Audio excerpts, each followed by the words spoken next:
पेश खिदमत है मुंशी प्रेमचंद की मशहूर कहानी कफन।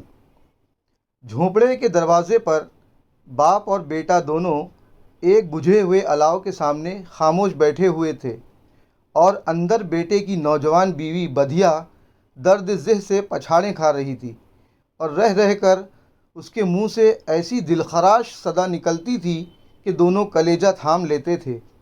जाड़ों की रात थी, फिज़ा सन्नाटे में गर्क, सारा गांव तारीकी में जज्ब हो गया था। घेसू ने कहा, मालूम होता है बचेगी नहीं, सारा दिन तड़पते हो गया, जा देख तो आ। माधव दर्दनाक लहजे में बोला, मरना ही है तो जल्दी मर क्यों नहीं जाती, देख कर क्या आऊँ। तू बड़ा बेदर्द है बे, साल भर जिसके साथ जिंदगानी का सुख भोगा उसी के साथ इतनी बेवफाई। तो मुझसे तो उसका तड़पना और हाथ पांव पटकना नहीं देखा जाता। चमारों का कुंबा था और सारे गांव में बदनाम। घेसू एक दिन काम करता तो 3 दिन आराम। माधव इतना कामचोर था कि घंटे भर काम करता तो घंटे भर फिर चिल्लम पीता, इसलिए उसे कोई रखता ही न था। घर में मुट्ठी भर अनाज भी मौजूद हो तो उनके लिए काम करने की कसम थी।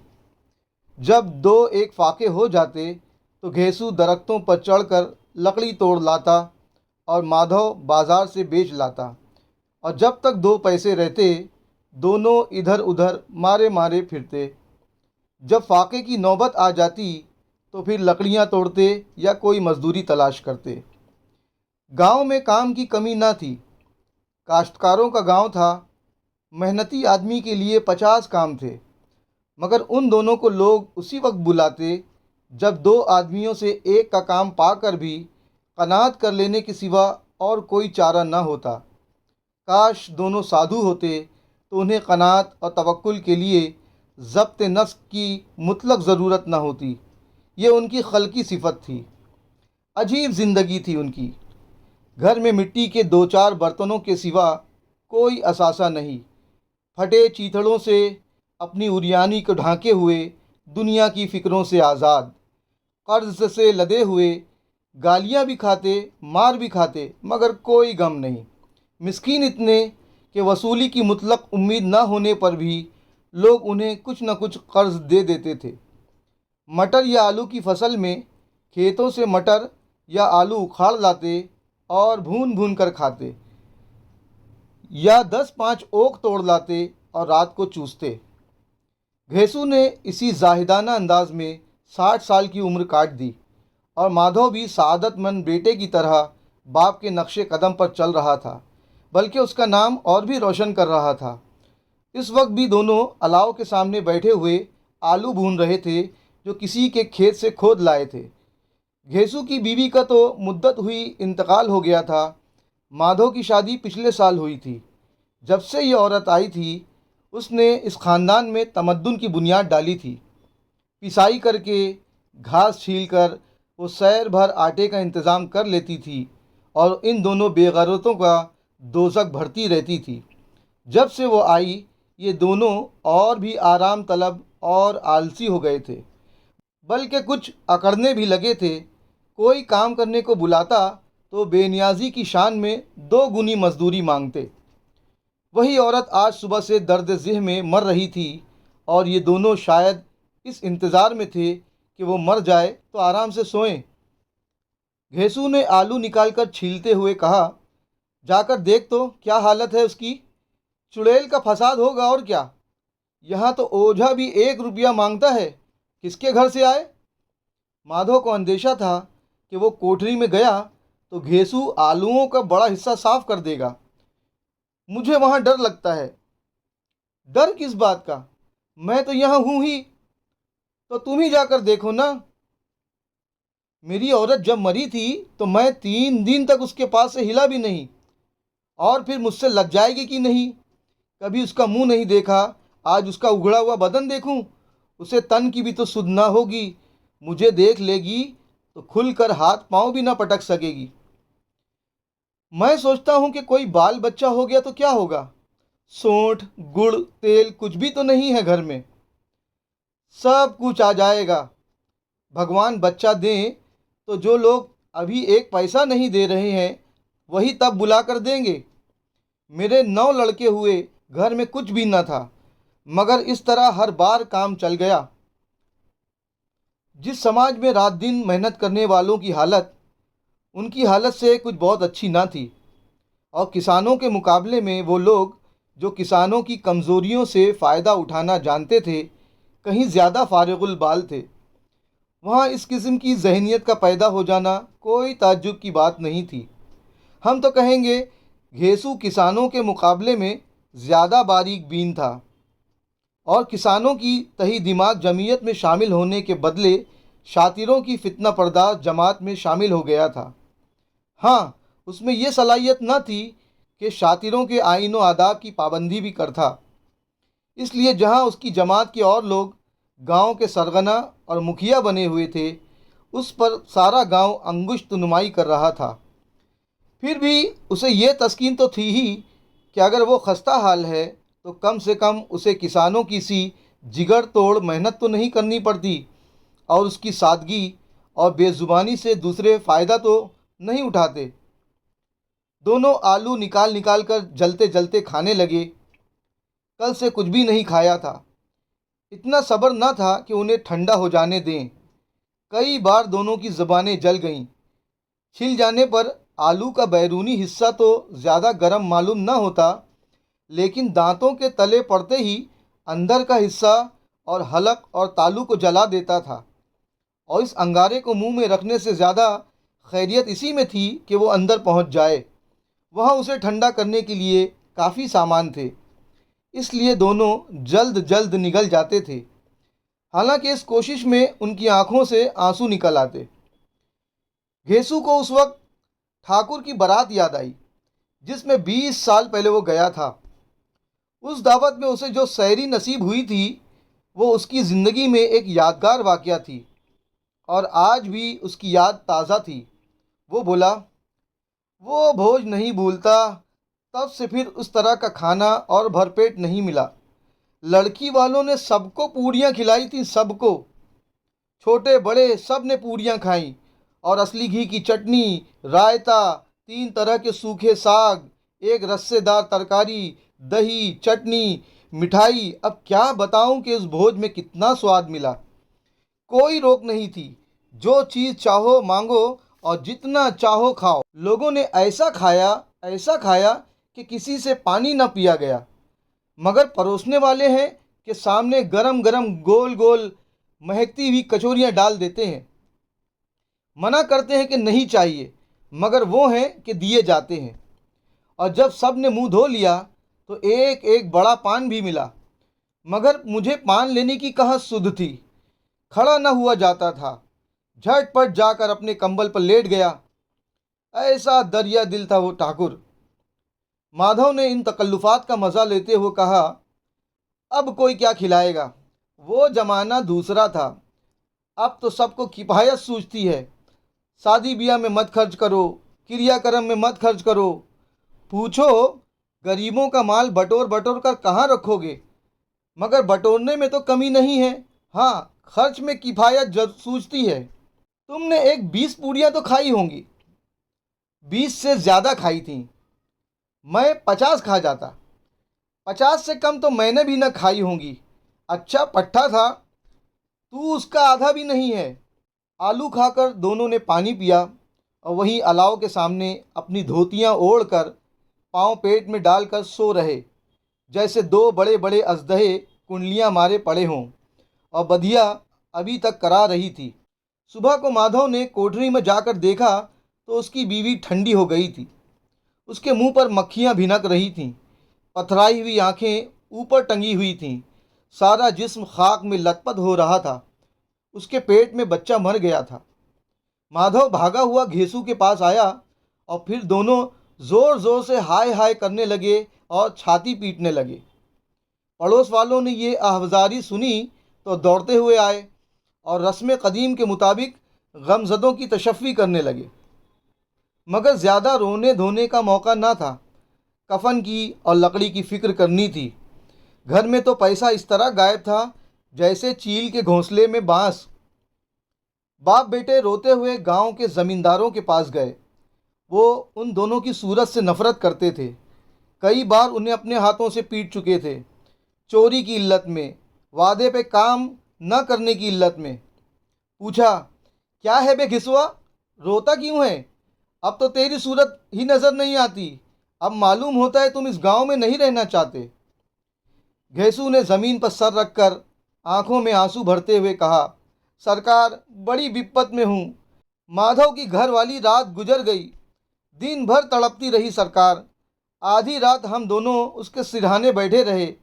दवा दारू जो कुछ हो सका सब किया, मगर वो हमें दगा दे गई। अब कोई एक रोटी देने वाला नहीं रहा मालिक। तबाह हो गए, घर उजड़ गया। आपका गुलाम हूँ। अब आपके सिवा उसकी मिट्टी कौन पार लगाएगा? हमारे हाथ में जो कुछ था वो सब दवा दारू में उड़ गया। सरकार ही की दया होगी तो उसकी मिट्टी उठेगी। आपके सिवा और किसके द्वार पर जाऊं? ज़मींदार साहब रहमदिल आदमी थे, मगर घेसू पे रहम करना काले कंबल पे रंग चढ़ाना था। जी में तो आया कह दें, चल दूर हो यहाँ से, लाश घर में रखकर सड़ा। यूं तो बुलाने से भी नहीं आता। आज जब गर्ज पड़ी तो आकर खुशामद कर रहा है, हरामखोर कहीं का बदमाश। मगर ये गुस्सा या इंतकाम का मौका नहीं था। तौअन वो करहन 2 रुपए निकाल कर फेंक दिए, मगर तशफ़ी का एक कलमा भी मुंह से ना निकाला। उसकी तरफ ताका तक नहीं, गोया सर का बोझ उतारा हो। जब ज़मींदार साहब ने 2 रुपए दिए तो गांव के बनिए महाजनों को इनकार की जरूरत क्यों कर होती? घेसू ज़मींदार के नाम का ढिंडोरा पीटना जानता था। किसी ने 2 आने दिए, किसी ने 4 आने। 1 घंटे में घेसू के पास 5 रुपए की माकूल रकम जमा हो गई। किसी ने गल्ला दे दिया, किसी ने लकड़ी। और दोपहर को घेसू और माधव बाजार से कफन लाने चले और लोग बांस वांस काटने लगे। गांव की रकीकुल कल्ब औरतें आ आकर लाश को देखती थीं और उसकी बेबसी पर 2 बूंद आंसू गिराकर चली जाती थीं। बाजार पहुंचकर घेसू बोला, लकड़ी तो उसे जलाने भर की मिल गई है, क्यों माधव? माधव बोला, हाँ लकड़ी तो बहुत है, अब कफन चाहिए। तो कोई हल्का सा कफन ले लें। हाँ और क्या, लाश उठते उठते रात हो जाएगी। रात को कफन कौन देखता है? कैसा बुरा रिवाज है कि जीते जी तन ढांकने को चीथड़ा ना मिले, उसे मरने पर नया कफन चाहिए। कफन लाश के साथ ही जल ही तो जाता है, और क्या रखा रहता है। यही 5 रुपए पहले मिलते तो कुछ दवा दारू करते। दोनों एक दूसरे के दिल का माजरा मानवी तौर पर समझ रहे थे। बाजार में इधर उधर घूमते रहे, यहाँ तक कि शाम हो गई। दोनों इत्तेफाक से या आमदन एक शराब खाने के सामने आ पहुँचे और गोया किसी तयशुदा फैसले के मुताबिक अंदर गए और वहाँ ज़रा देर तक दोनों तजब्जुब की हालत में खड़े रहे। फिर घेसू ने एक बोतल शराब ली, कुछ गज़क ली और दोनों बरामदे में बैठकर पीने लगे। कई कुज्जियाँ पियम पीने के बाद दोनों सुरूर में आ गए। घेसू बोला, कफन लगाने से क्या मिलता? आखिर जल ही तो जाता, कुछ बहू के साथ तो न जाता। माधव आसमान की तरफ देखकर बोला, गोया फरिश्तों को अपनी मासूमियत का यकीन दिला रहा हो। दुनिया का दस्तूर है, यही लोग ब्राह्मणों को हजारों रुपया क्यों देते हैं? कौन देखता है कि परलोक में मिलता भी है या नहीं? बड़े आदमियों के पास धन है तो फूकें, हमारे पास फूकने को क्या है? लेकिन लोगों को क्या जवाब दोगे? लोग पूछेंगे कि कफन कहाँ है। घेसू हंसा, कह देंगे रुपए कमर से खसक गए, बहुत ढूंढा मिले नहीं। माधव भी हंसा। इस गैर मुतवक्का खुशनसीबी पर कुदरत को इस तरह शिकस्त देने पर बोला, बड़ी अच्छी थी बेचारी, मरी भी तो खूब खिला पिला कर। आधी बोतल से ज़्यादा ख़त्म हो गई। घेसू ने 2 सैर पूरियाँ मंगवाईं, गोश्त और सालन और चटपटी कलेजियाँ और तली हुई मछलियाँ। शराब खाने के सामने दुकान थी। माधव लपक कर 2 पत्तलों में सारी चीज़ें ले आया। पूरे 1.5 रुपए खर्च हो गए। फिर थोड़े से पैसे बच रहे। दोनों उस वक्त इस शान से बैठे हुए पूरियां खा रहे थे जैसे जंगल में कोई शेर अपना शिकार उड़ा रहा हो। न जवाबदही का कोई खौफ, न बदनामी की फिक्र। ज़ौफ़ के इन मराहिल को उन्होंने बहुत पहले तय कर लिया था। घेसू फ़लसफ़ियाना अंदाज से बोला, हमारी आत्मा प्रसन्न हो रही है तो क्या उसे पुण्य न होगा? माधव ने सरे अकीदत झुकाकर तस्दीक की, जरूर से जरूर होगा। भगवान, तुम अंतर्यामी हो, इसे बैकुंठ ले जाना। हम दोनों हृदय से इसे दुआ दे रहे हैं। आज जो भोजन मिला वो कभी उम्र भर न मिला था। एक लम्हे के बाद माधव के दिल में एक तशवीश पैदा हुई। बोला, क्यों दादा, हम लोग भी तो वहाँ एक न एक दिन जाएंगे ही। घेसू ने इस तिफलाना सवाल का कोई जवाब न दिया। माधव की तरफ पुरमलामत अंदाज से देखा। जो वहाँ हम लोगों से पूछेगी कि तुमने हमें कफन क्यों ना दिया तो क्या कहेंगे? कहेंगे तुम्हारा सर। पूछेगी तो ज़रूर, तू कैसे जानता है उसे कफन ना मिलेगा? मुझे गधा समझता है? मैं 60 साल दुनिया में क्या घास खोदता रहा हूँ। उसको कफन मिलेगा और इससे बहुत अच्छा मिलेगा जो हम देते। माधव को यकीन ना आया। बोला, कौन देगा? रुपए तो तुमने चट कर दिए। घेसू तेज हो गया। मैं कहता हूँ उसे कफन मिलेगा, तू मानता क्यों नहीं? कौन देगा, बताते क्यों नहीं? वही लोग देंगे जिन्होंने अब के दिया। हाँ, वो रुपए हमारे हाथ ना आएंगे, और अगर किसी तरह आ जाएं तो फिर हम इसी तरह बैठ के पिएंगे और कफन तीसरी बार मिलेगा। जूं जूं अंधेरा बढ़ता रहा और सितारों की चमक तेज होती थी, मैखाने की रौनक भी बढ़ती जाती थी। कोई गाता था, कोई बहकता था, कोई अपने रफ़ीक के गले लिपटा जाता था, कोई अपने दोस्त के मुंह से सागर लगाए देता था। वहाँ की फ़िज़ा में सुरूर था, हवा में नशा। कितने तो चुल्लू ही में उल्लू हो जाते थे। यहाँ आते थे तो सिर्फ खुद फरामोशी का मज़ा लेने के लिए। शराब से ज़्यादा यहाँ की हवा से मसरूर होते थे।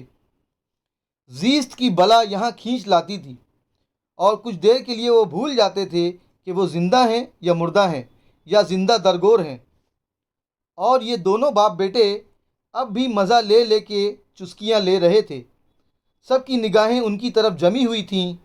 कितने खुशनसीब हैं ये दोनों, पूरी बोतल बीच में है। खाने से फारिग होकर माधव ने बची हुई पूरियों का पत्तल उठाकर एक भिखारी को दे दिया, जो खड़ा उनकी तरफ गुरसना निगाहों से देख रहा था और जो देने के गुरूर और मसरत और वलवले का अपनी ज़िंदगी में पहली बार एहसास किया। घेसू ने कहा, ले जा, खूब खा और आशीर्वाद दे। जिसकी कमाई थी वो तो मर गई, मगर तेरा आशीर्वाद उसे जरूर पहुंच जाएगा। रोए रोए से आशीर्वाद दे, बड़ी गाढ़ी कमाई के पैसे हैं। माधव ने फिर आसमान की तरफ देखकर कहा, वो बैकुंठ में जाएगी दादा, बैकुंठ की रानी बनेगी। घेसू खड़ा हो गया और जैसे मसरत की लहरों में तैरता हुआ बोला, हाँ बेटा, बैकुंठ में ना जाएगी तो क्या ये मोटे मोटे लोग जाएंगे जो गरीबों को दोनों हाथों से लूटते हैं और अपने पाप के धोने के लिए गंगा में जाते हैं और मंदिरों में जल चढ़ाते हैं। ये खुश एतकादी का रंग भी बदला। तलवुन नशे की खासियत है। यास और गम का दौरा हुआ।